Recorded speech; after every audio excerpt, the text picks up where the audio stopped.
1972 was the year of the team in the National Football League. 26 teams coveted the Super Bowl in autumn, but by Christmas, only 4 survived. One was George Allen's Washington Redskins. Just one thing, men. Play every play as a big play and keep coming on every play and we'll win. Yeah! Blocking the Redskin challenge in the NFC were the Dallas Cowboys, a team steeped in a winning tradition and the incumbent Super Bowl champions. Waiting at the end of the long, dark tunnel in the AFC were Don Shula's Miami Dolphins. Anxious to avenge their humiliation by Dallas in the Super Bowl, the Dolphins readied to embark on an historic season. After 40 years of waiting, the ugly duckling Pittsburgh Steelers realized a beautiful dream. 5 seconds left on the clock. Franco Harris pulled in the football. I don't even know where it came from. Fuqua was in a collision.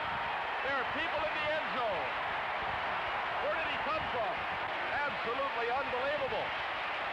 Holy moly. John Fuqua, apparently the intended receiver, in a collision with a defensive man, and from out of nowhere came Franco Harris. And I believe he was riding a white stallion down the field, heading up Franco's Italian army, charging under the football and galloping off into the sunset.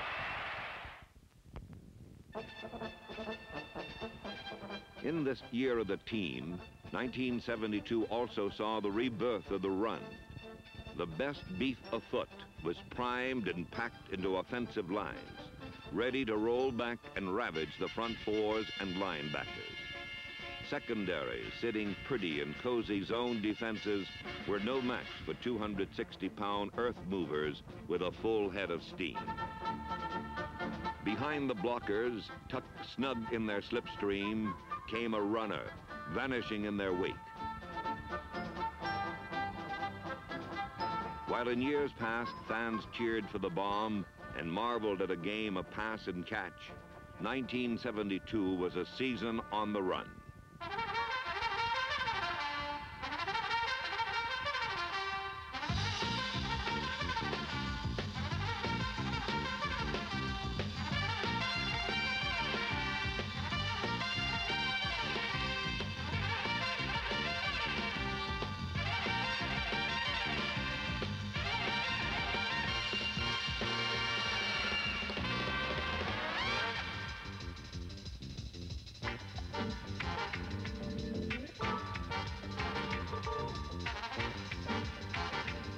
Sometimes the quickest path to 6 points was a graceful leap or a desperation dive.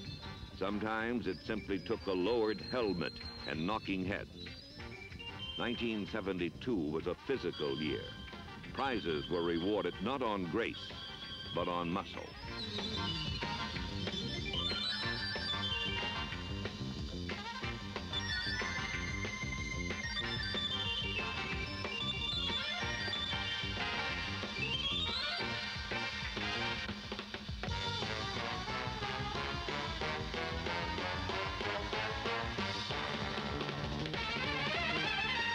In 1972, every division winner but the 49ers had a 1,000-yard runner, and other teams that had little of anything else had one too. In Buffalo, O.J. Simpson's Heisman Trophy finally found wings, and behind a makeshift line, he ran for more yards than anyone else in the NFL.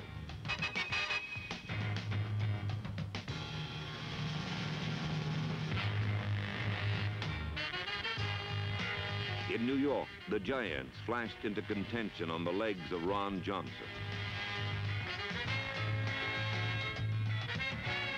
The San Diego Chargers were a collection of merry pranksters, considered too weak to win, and they didn't.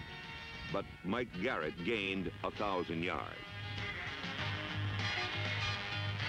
In 1972, runners, receivers, linemen, and quarterbacks carried the ball.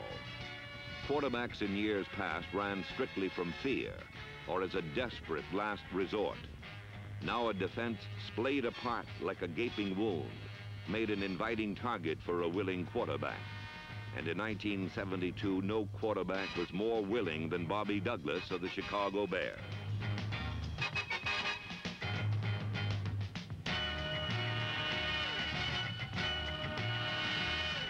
Douglas parlayed his size, strength, speed, and straight arm into an incredible 968 yards rushing. His many doubters claimed that he was more of a running back than a quarterback. But in the Bears' season of need, Bobby Douglas was the answer to his coach's dream.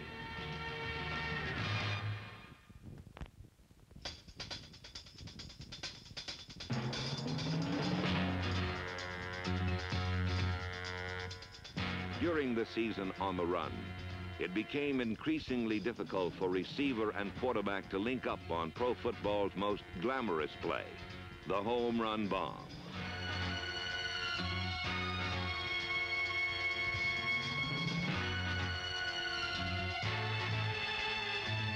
The evolution of varied and sophisticated zone defenses constricted and choked off the long pass.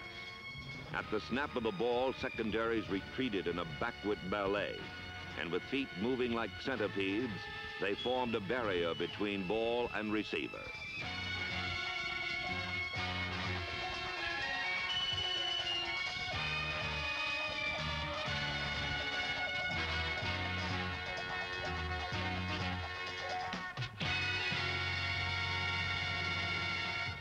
To penetrate this web, quarterbacks relied on their receivers' native skills. Often only luck or a sure pair of hands separated a touchdown from an interception.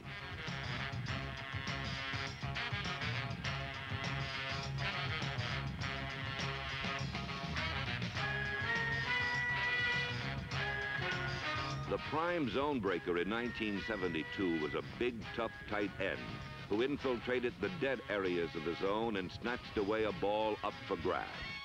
The 49ers had such a man in number 82, Ted Kwolek. For converting a routine turn-in into a touchdown, there were no players quite the equal of the Detroit Lions' Charlie Sanders, number 88, or the Atlanta Falcons' burly Jim Mitchell, number 86.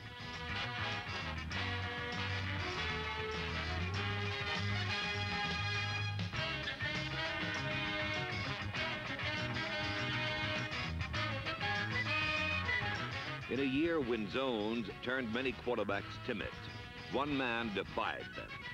Joe Namath rolled back on creaky knees and still cranked out beautiful bombs with beautiful bounce.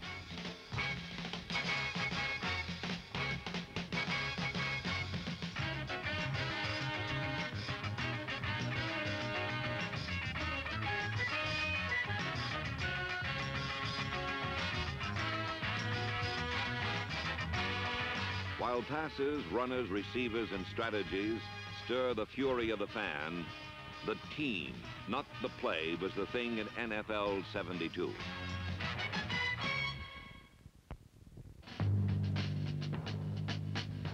'26 started in quest of the Super Bowl trophy.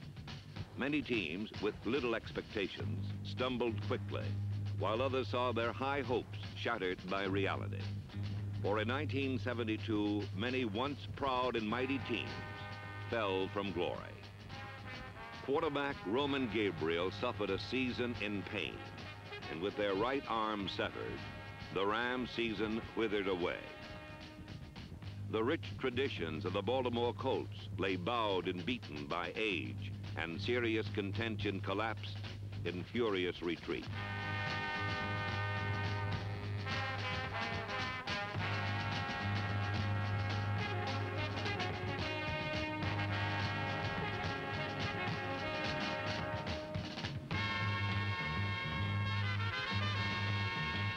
The summer forecasts predicted that the Kansas City Chiefs would gallop to the Super Bowl.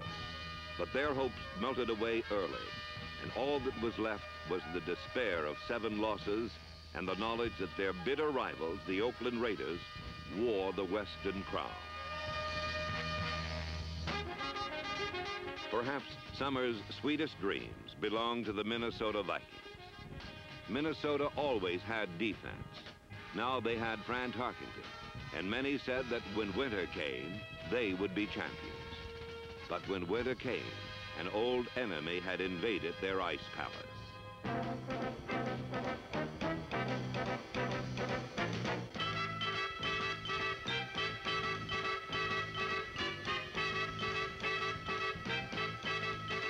After years of slumber, the Green Bay Packers awoke to claim another championship. The Packers' rebirth hinged on two age-old strengths: an awesome defense that pulverized quarterbacks, and a basic offense that ground down an opponent's will.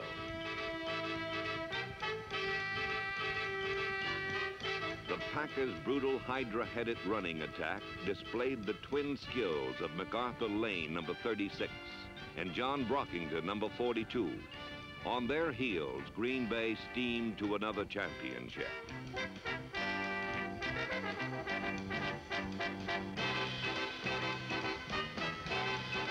While the Packers have scaled the championship ladder many times, the Pittsburgh Steelers, Franco Harris. Harris rushed for over 1,000 yards and tied Jimmy Brown's coveted record of gaining over 100 yards in 6 consecutive games. With Harris as their catalyst, the Steelers were crowned champions of the AFC's Central Division.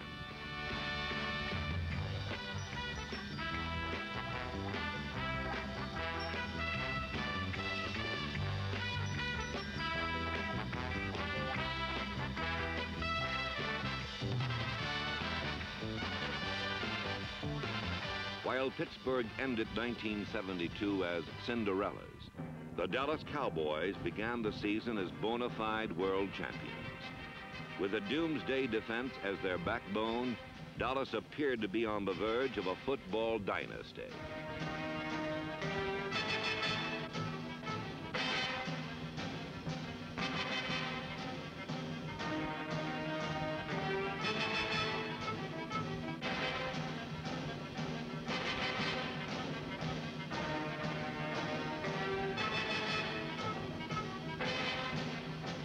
Although Doomsday crunched and crushed, Dallas failed to win the East for the first time in 6 years. The Cowboys limped along until sore-shouldered Roger Staubach mended for the playoffs against San Francisco. With Dallas trailing 28-13 in the third quarter, Staubach's entrance heralded a stunning reversal of fortunes. Roger shook off a season's worth of rust and generaled Dallas to a field goal and a touchdown that cut the lead to 28-23.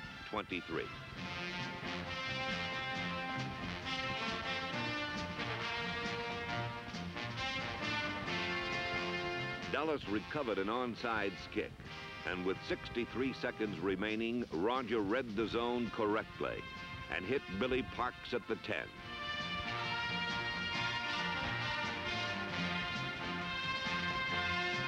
With 56 seconds left, Staubach struck Ron Sellers dead in the hands with a winning touchdown.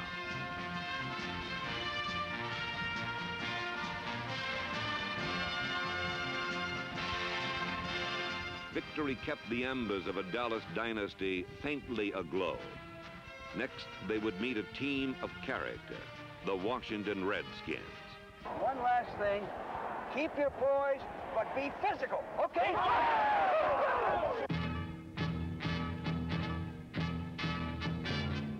The heartbeat of the Redskins thundered under jersey number 43.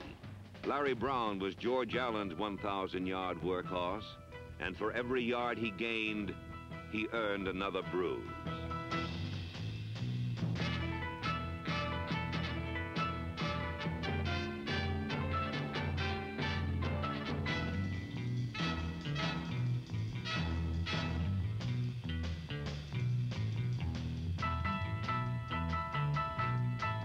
Just remember this, 40 men together can't lose, okay? These 40 men together became 39 when quarterback Sonny Jurgensen fell to injury. In his place stood indomitable Billy Kilmer, who refused to let his team fall apart.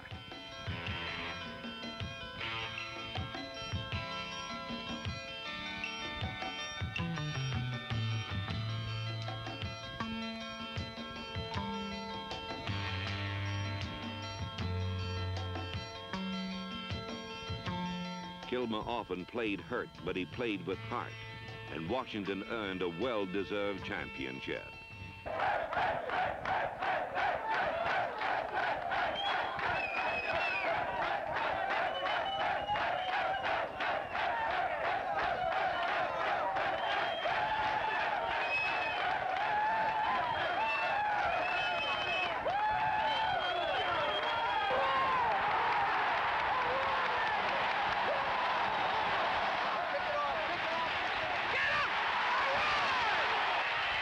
The Redskins face the Cowboys for the NFC Championship.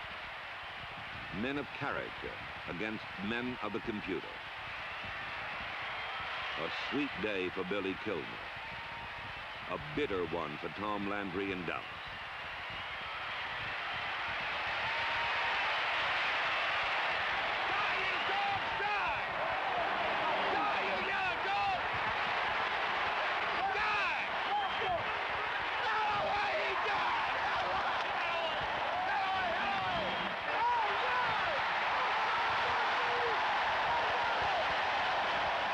The rout finally ended, 26-3. Talk of a Dallas dynasty died, and Super Bowl visions danced in George Allen's head.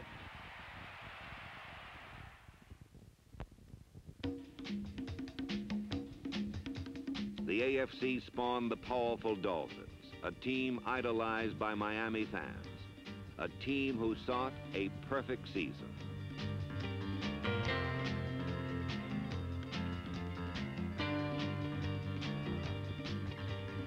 Miami's power resided in its ground game and a core of relentless runners. Inside came Larry Csonka, homing in on a collision course with the defense. Complementing Csonka outside was the flat-out speed of Mercury Morris. Csonka and Morris, Mr. Inside and Mr. Outside, two 1,000-yard runners in the same backfield.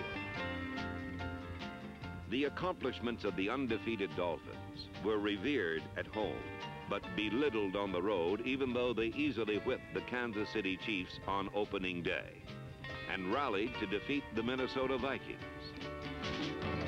Still, sports writers ridiculed their soft schedule, but while they whined, the Dolphins kept on winning.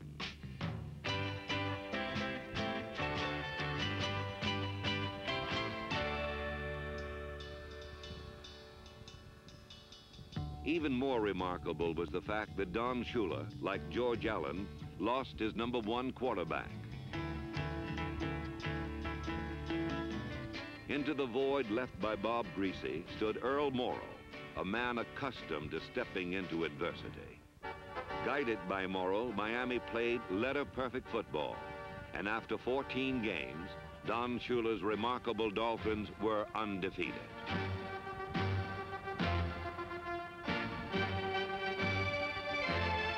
In the playoffs, Miami showed a champion's mettle by coming from behind to defeat both the Cleveland Browns and the Pittsburgh Steelers.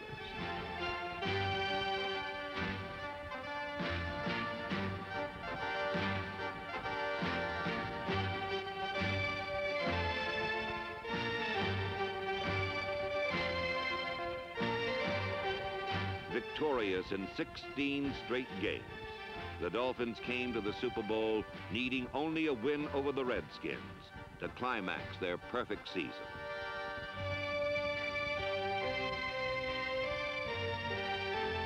The Dolphins' no-name defense manhandled Larry Brown and snuffed out the Redskins' victory spark.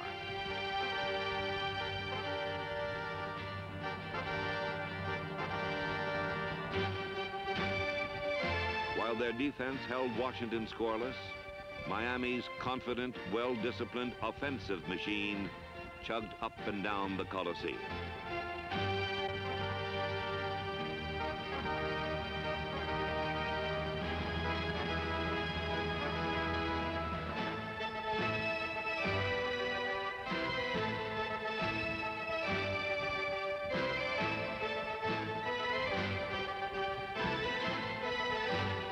The Redskins dueled in the sun with the Dolphins, ended in defeat, and they became the 17th notch in Miami's gun belt.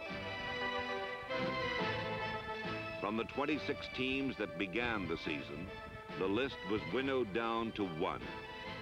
In the year of the team, Don Shula's matchless Miami Dolphins were the team of the year.